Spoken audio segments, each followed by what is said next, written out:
Bonjour. Alors, là maintenant on s'approche de Yom Kippour. Rabbi Yosef, est-ce que vous savez que ça veut dire Yom Kippour? Que Yom Kippour, ça vient de la racine kapara. Qu'est-ce que ça veut dire kapara? On pense kapara, c'est quoi? C'est j'efface les fautes. La tchouva, c'est je fais tchouva. Et puis kapara, c'est j'efface les fautes. Vous voyez? On dit, mais c'est pas ça, parce qu'en fait, la racine du mot kapara, c'est pas du tout effacer les fautes. Regardez, kaporet. Kaporet, c'est ce qui recouvre le echal. Donc, c'est pas effacé. Regardez, quand votre mère elle vous dit kapara, kapara alecha. Moi, je le traduis pas en arabe, mais c'est pas. Qu'est-ce qu'on pense? C'est quoi kapara? Qu'est-ce que ça veut dire kapara? Vous arriverez en Yom Kippour et on ne sait même pas ce que ça veut dire kapara. Pourquoi on n'appelle pas le Yom Kippour le Yom Aslicha?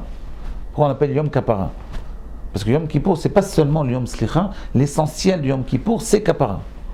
Le grand pardon. C'est une très mauvaise traduction, c'est pas du tout pardon. Kapara, ça n'a jamais été le mot pardon. Alors qu'est-ce que vous en pensez, Rabbi Yosef? Si vous avez une idée. Alors, qu'est-ce que ça veut dire? Zekaché im tachlit shel Yom Kippour.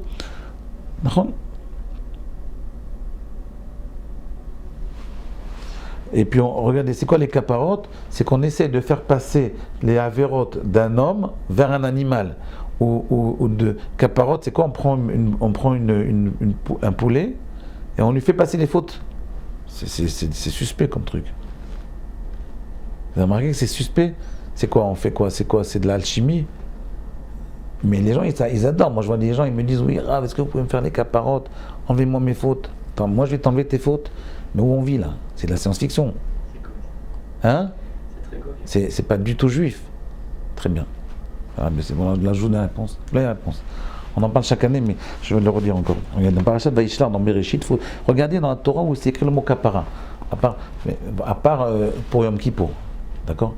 Alors, je vais vous dire où c'est écrit dans Parashat Bereshit, Parashat Vayishlach. Là-bas, on parle de Yaakov Avinu.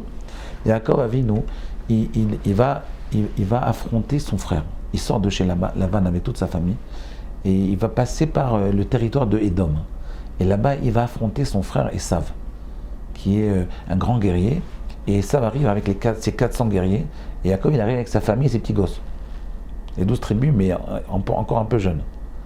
Et qu'est-ce qu'il fait? Il se prépare à 3 niveaux. Comme ça, le texte, il dit dans Parashat Vayishlach, il prépare un cadeau, il prépare la guerre et il fait une prière pour pouvoir se protéger. Maintenant, au niveau du cadeau, regardez le texte qui dit. Je vais vous dire, si vous voulez, c'est chapitre 32 dans Bereshit, verset 21. Le texte, il dit comme ça, il dit « Vechapara panav bemincha » Va'achapera panav, regardez, c'est la seule fois dans Bereshit, marqué le mot kapara, Va'achapera panav bemincha. Au moment où il donne le cadeau, il envoie des envoyés, au moment où les émissaires, ils envoient le cadeau, le texte, il dit « Va'achapera panav » que le visage de Esav, il a été kapara. Il y a eu une kapara sur le visage de Esav. Quel rapport avec kapara, Rabbi Yosef? Quel rapport entre le visage de Esav qui reçoit une kapara, ou qui fait une kapara, et Yom Kippour? Ben, la réponse, c'est Rashi qui la donne. Rashi Omer, qu'est-ce qu'il dit Rashi? Il dit, Chapera Pana Bemincha, Rashi il dit, Mevatel Rokzo, il annule Akadosh Baruch Hu, non pas Akadosh Baruch Hu, c'est Esav, quand il voit le cadeau, sa colère disparaît. Son visage, il change de couleur, il se détend. Vous voyez? Achapra, ça veut dire quoi? Ça veut dire Yaakov, il a envoyé un cadeau à Esav. Esav, il était venu avec des idées de meurtre, il voulait tuer Yaakov. Et quand il reçoit le cadeau, il se détend. Et son visage, il se détend. Son visage change. Achapera panav, ça veut dire qu'il s'est passé quelque chose qui fait que maintenant, je me suis détendu. Qu'est-ce qui s'est passé en fait? C'est ça kapara, c'est ça le jour de Kippour. Le message du Yom Kippour, c'est que si vous voulez dire à Kadosh Baruch Hu, je te promets, je ne vais pas recommencer. Il faut dire ça, mais il ne te croit pas. Il faut le dire parce qu'on doit se renouveler tout le temps. Mais en réalité, Alpidine, l'homme, il ne peut pas vivre. Alors qu'est-ce qu'il nous donne? Il nous donne une ouverture. C'est ça Yom Kippour. Yom Kippour, c'est une ouverture. C'est un jour merveilleux où tout est possible. Un homme, il peut changer. Mais qu'est-ce qu'il doit faire? Il doit juste un peu... il doit étonner Akadosh Baruch Hu. Rapera, ça veut dire quoi? Kippour, kapara, c'est pour changer le visage, pour changer la dureté du din, il faut étonner Akadosh Baruch Hu, lui donner envie d'être plus souple. Casser la colère. Comment on casse la colère? Quand on étonne quelqu'un. Ouais, bon, quand je vous ai parlé de ça il y a 2-3 ans, je vous avais dit, un jour j'avais un élève, il venait pas à Tfila, à la yeshiva. Et c'est un élève que j'aimais beaucoup, qui est très sympathique. Et il était très intelligent, mais il n'étudiait pas beaucoup. Et il se levait très tard. Alors on était en plein îlot, je lui dis écoute, demain tu te réveilles. Si tu ne te réveilles pas demain à 7h30 pour la Tfila, je te renvoie. Là c'est la dernière, c'est ta dernière chance. Il me dit ah, je vous inquiétez pas grave, je viens et tout, il n'y a aucun problème. Il n'y a aucun problème, demain je serai là à 7h, j'ai réveillé toute la yeshiva. Bon, je dis, mais viens toi aussi, ne réveille pas seulement la yeshiva et retourne dormir. Tu viens toi aussi. Alors il est venu. Alors bon, le lendemain j'arrive, 7h, il n'est pas là. 7h15, il n'est pas là. Il va arriver à 7h30. 7h20, il n'est pas là. 7h30, il n'est pas là. 7h35, il n'est pas là.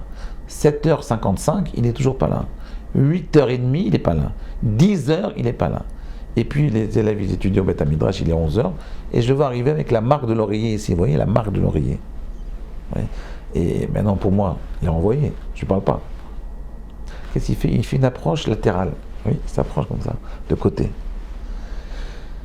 Et à un moment, j'étudie avec des élèves, moi je ne le regarde pas, moi il n'est plus là.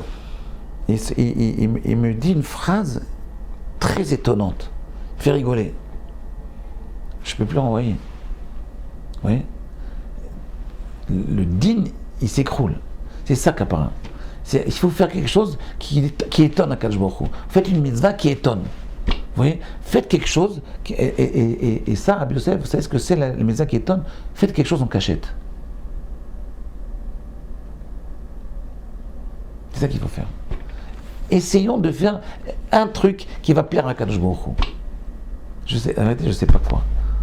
Vous voyez, le chauffard, quelque part, c'est un peu une capara, le chauffard. Ça étonne Akadosh Baruch Hu, il ne s'attendait pas à ça. Vous voyez? Il faut essayer de trouver, même dans vos relations avec vos amis, par exemple, les gens ils sont jaloux de vous. Étonnez-les pour diluer cette jalousie. Il y a des fois des tensions entre les gens. Si vous étonnez, vous créez un peu d'humour, vous créez moi je vois dans les relations de couple, c'est très fréquent. Ça veut dire quand il y a une tension entre le couple, il y a une tension entre deux amis, il y a une tension entre deux associés. Au lieu d'essayer de parler de la tension, essayez d'apporter un élément qui est extérieur, mais qui détend l'atmosphère. Étonnez votre ami, votre femme, votre mari, votre associé. Étonnez-le. Montrez-lui en réalité, vous n'êtes pas si carré que ça, si rigide que ça, que vous inquiétez de lui, par exemple, que vous pensez à lui, que vous avez que vous souriez lui, alors qu'il ne s'attend pas. Ça change tout. Un sourire peut transformer toute votre vie. Un sourire.